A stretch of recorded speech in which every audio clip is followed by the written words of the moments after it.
Olá, alunos do Albert College, professor Lennon, professor de Ciências. E vamos hoje para a nossa sétima aula de Ciências, hoje dando continuidade ao assunto da última aula. Vamos abrir nossa aula aqui então. Em nossa última aula, a gente trabalhou as diferenças entre vírus e bactérias. Vírus não é considerado ser vivo, ele não possui estrutura celular, e precisa de mecanismos das células para que ele se mantenha vivo e para que ele consiga se reproduzir. Já as bactérias possuem estrutura celular. Quando se estuda vírus, é necessário que a gente tenha em mente alguns termos bem claros, para a gente não sair na rua e acabar falando alguma bobagem. O primeiro termo importante que esse glossário traz é agente etiológico. Agente etiológico é aquele ou aquilo que causa uma determinada doença. Então a gente tem falado sobre o coronavírus, e o coronavírus possui um agente etiológico, que é o Covid-19, o coronavírus. Ele causa esses sintomas como todos aqueles relacionados a síndromes gripais, diarreia, cansaço, febre. Mas existem alguns termos que têm a sua grafia parecida, como endemia, epidemia e pandemia. E eles não são a mesma coisa. Endemia é uma doença que existe em uma pequena região ou em uma determinada região e que ela sempre acontece ali, ela é constante. Epidemia é uma denominação dada a uma determinada doença contagiosa que atinge rapidamente um grande número de pessoas.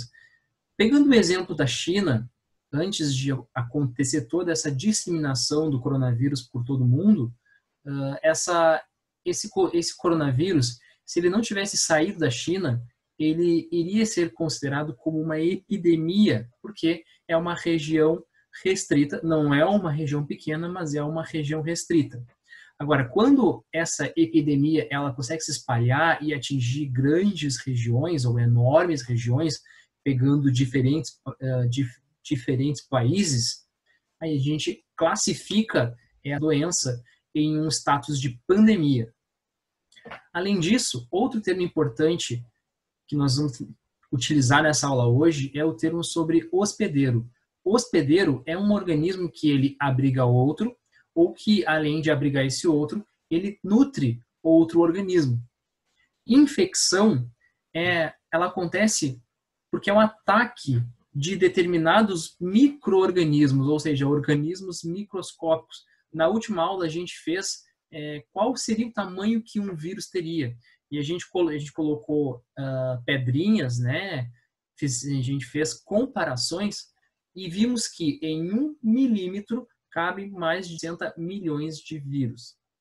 E profilaxia, esse termo, ele se refere a todas as atitudes ou ações que previnem a instalação, né, a infecção de qualquer doença. Então, voltando para o caso do coronavírus, quais são as atitudes ou ações que a gente tem que tomar, que a gente faz ou que devemos fazer que previnem o coronavírus? Lavagem das mãos, higienização de superfícies, o distanciamento social, o uso da máscara, certo?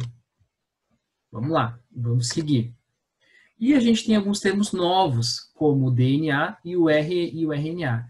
DNA e RNA, a gente vai falar sobre eles porque alguns vírus se relacionam ao DNA e alguns outros vírus se relacionam ao RNA.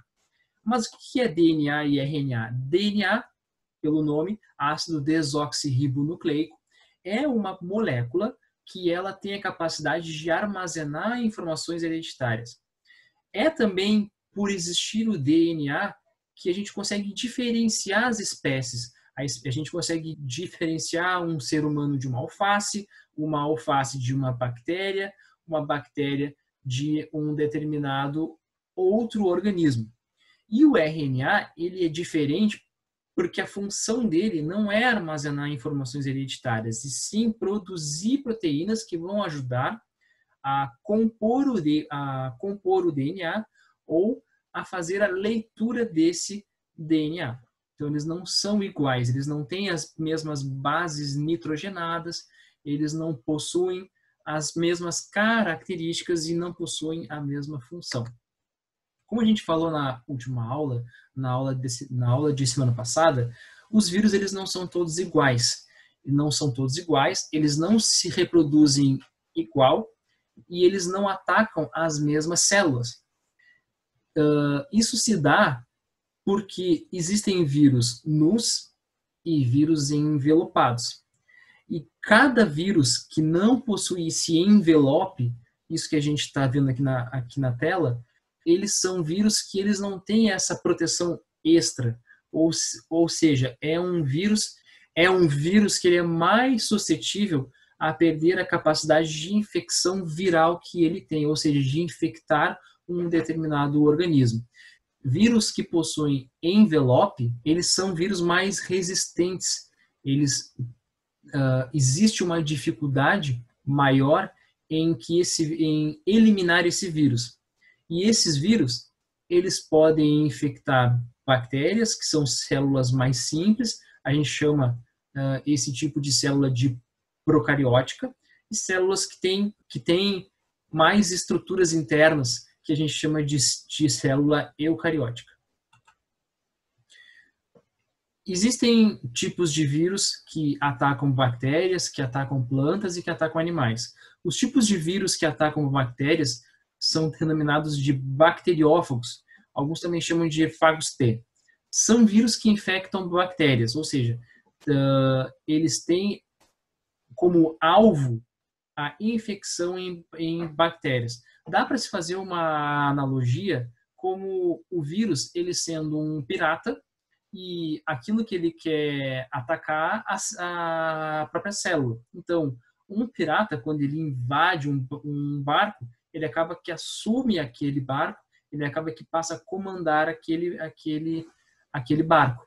O vírus, ele faz a mesma coisa. Quando ele infecta uma célula, ele assume e começa a fazer aquilo que ele quer, não deixando mais a célula realizar as suas atividades metabólicas.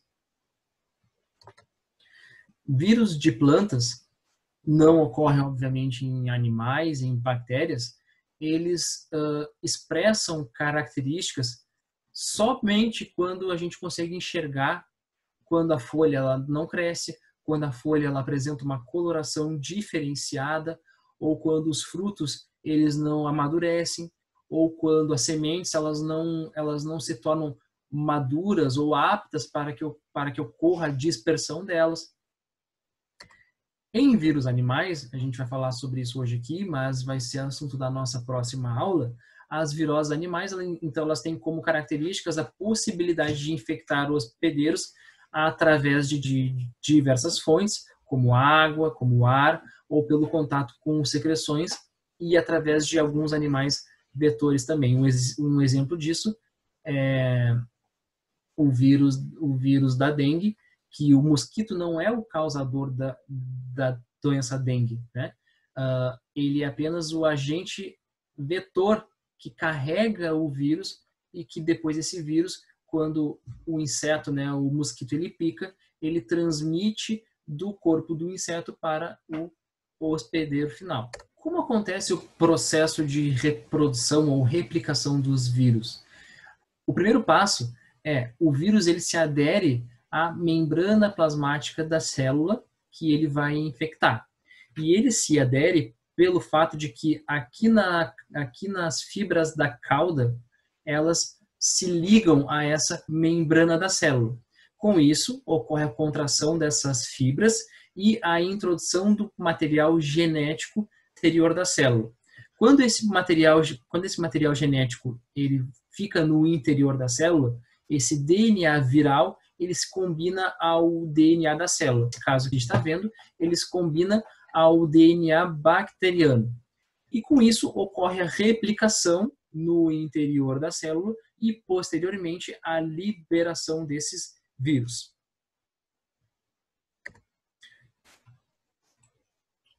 Bom, gente, além disso, temos alguns exercícios que vocês vão encontrar naquele material textual que fica no site da escola. Em um destes exercícios, ele pergunta o seguinte: por que o vírus é um parasita intracelular obrigatório? Por que ele é considerado um parasita intracelular obrigatório? Como um vírus pode atacar uma célula? E a terceira pergunta eu quero que vocês façam uma pesquisa de que maneira o novo coronavírus ele infesta os seres humanos. Existe muito material na internet explicando como ocorre a infecção em seres humanos, como que esse vírus ele se comporta quando ele entra em contato com as nossas células. Então eu quero que vocês expliquem através de uma pesquisa na internet e expliquem o modo de infecção do novo coronavírus. É isso aí, pessoal. Até a próxima aula.